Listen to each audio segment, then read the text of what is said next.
नमस्कार, आप देख रहे हैं 4 PM और मैं हूं आपके साथ निधि तिवारी। वक्फ संशोधन कानून पर क्या कोई अंतरिम आदेश आज एक बार फिर सुप्रीम कोर्ट से आ सकता है?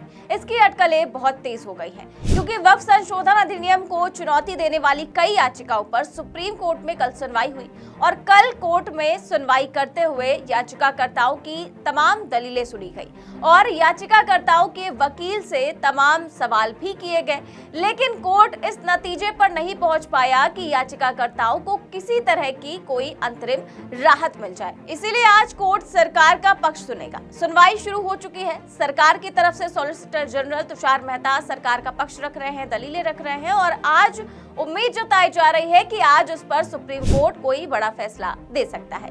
अब सीजेआई BR गवई की बेंच ने कल इस पर सुनवाई की तो फैसला भले आ जाना है, लेकिन क्या फैसला आ सकता है इसके संकेत कल की बहस में मिल गए थे। तो कल क्या कुछ हुआ आपको बताएंगे और इस सुनवाई में सीजेआई ने क्या कुछ कहा, कल जो कुछ निकल कर आया क्या उससे कोई संकेत निकाले जा सकते हैं, तो इस पर आज हम चर्चा करेंगे। तो कल याचिकाकर्ताओं की तरफ से कपिल सिब्बल ने क्या कुछ कहा, याचिकाकर्ताओं के दूसरे वकीलों ने क्या कहा और सरकार की तरफ से तुषार मेहता ने क्या कहा, इस पर बात करेंगे। सबसे पहले बात करें कपिल सिब्बल की, तो कल याचिकाकर्ताओं का पक्ष रखते हुए उन्होंने ऐसी दलीलें दी कि सीजेआई भी सोचने को मजबूर हो गए और सरकारी वकील तो मुंह ताकते रह गए। कपिल सिब्बल ने सबसे पहले कहा कि सरकार इस एक्ट के माध्यम से वक्फ की संपत्तियों पर कब्जा करना चाहती है। ये कानून वक्फ को बचाने के लिए नहीं बल्कि उसको हड़पने के लिए बनाया गया है। उन्होंने कहा कि वक्फ का अर्थ अल्लाह के लिए समर्पण से है। अगर कोई वक्फ में अपनी संपत्ति देता है तो वो एक तरह से अल्लाह के लिए दान है और उसका इस्तेमाल नहीं बदला जा सकता। वक्फ की संपत्ति को ट्रांसफर भी नहीं किया जा सकता। एक बार जो संपत्ति वक्फ की रहती है वो हमेशा के लिए वक्फ ही कहलाती है, उसमें बदलाव करना संभव नहीं है।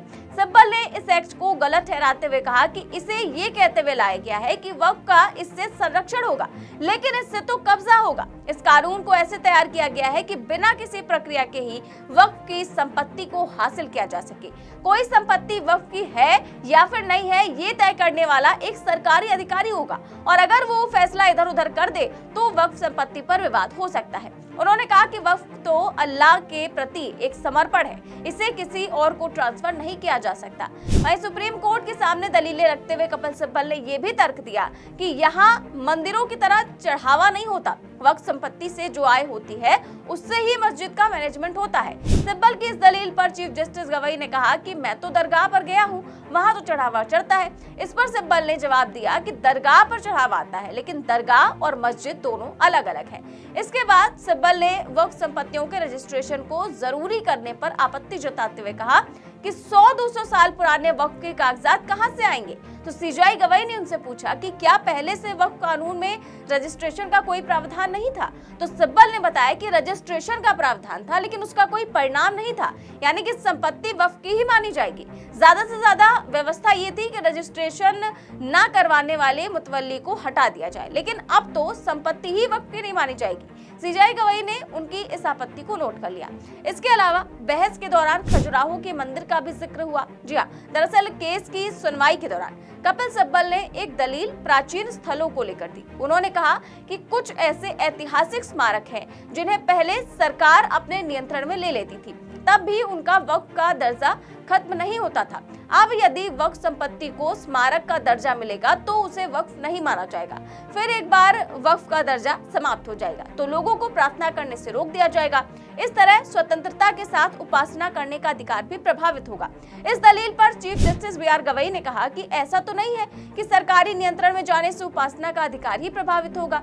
उन्होंने कहा कि खजुराहो फिलहाल संरक्षित स्मारक है, इसके बाद भी वहाँ के लोग मंदिर में आकर पूजा पाठ करते हैं। इस पर कपिल सिब्बल ने दलील दी कि नया कानून कहता है कि अगर ये ASI संरक्षित है तो ये वक्फ नहीं हो सकता है। इस पर कोर्ट ने फिर पूछा कि क्या ये आपके धर्म का पालन करने के अधिकार को छीन लेता है, क्या आप वहां जाकर प्रार्थना नहीं कर सकते। तो सिब्बल ने कहा कि हाँ, इसमें कहा गया है कि वक्फ संपत्ति की घोषणा शून्य है, अगर ये शून्य है तो फिर मैं वहां कैसे जा सकता हूँ। वहीं इस दौरान सॉलिसिटर जनरल तुषार मेहता ने भी सरकार का पक्ष रखा और कहा कि शुरुआत में 3 पॉइंट तय किए गए, हमने तीनों पर जवाब दिया, लेकिन पक्षकारों ने इन तीनों तीनों से भी अलग मुद्दों का जिक्र किया है। मुझे लगता है कि कोर्ट सिर्फ 3 मुद्दों पर फोकस रखे। इस पर सीनियर वकील कपिल सिब्बल ने सॉलिसिटर जनरल की बात का विरोध किया और कहा कि हम तो सभी मुद्दों पर दलील रखेंगे। मतलब मोदी जी के वकील ये कह रहे थे कि पिछली सुनवाई में पूर्व चीफ जस्टिस संजीव खन्ना ने जिन 3 प्रावधानों पर स्टे लगाया था, सरकार चाहती है कि सुनवाई बस उसी पर हो।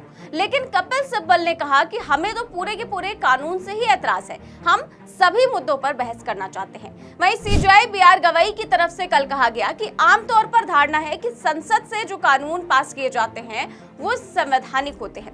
अगर आपको ये साबित करना है कि ये असंवैधानिक है तो आपको बहुत स्पष्ट तौर पर अपनी बातें रखनी पड़ेंगी।